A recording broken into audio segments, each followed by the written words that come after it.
leaders with the Combat Veterans Motorcycle Association are headed out on a Ride to Zero Saturday. You'll never have a brotherhood or sisterhood like the people you serve in the military with. They're riding to save their brothers and sisters from suicide. There's always a way out. There's always a solution.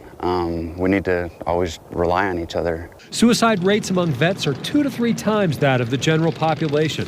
According to the VA, 76 Utah veterans attempted suicide over the last year. 14 completed suicide. That's not something that we can sit idly back and do nothing about, and that's part of why we're doing this ride. They roll out of Centennial Park in Riverton at 12:30 after a brief ceremony and wrap up the ride here on the west lawn of the Capitol at the Vietnam War Memorial.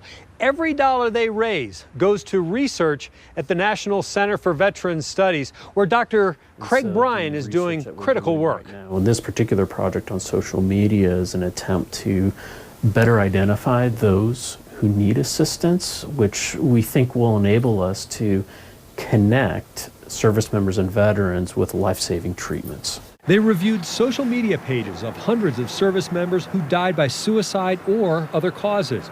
The content of the posts not only enabled them to predict who died by suicide, it also enabled them to estimate when they died, even though they did not post anything explicitly suicidal.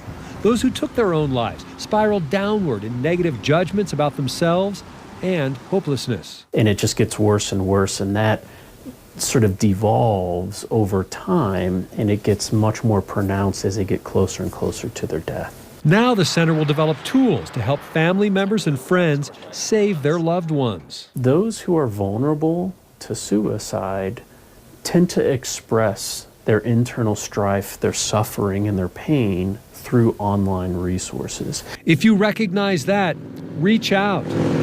KSL 5 News, I'm Jed Boal.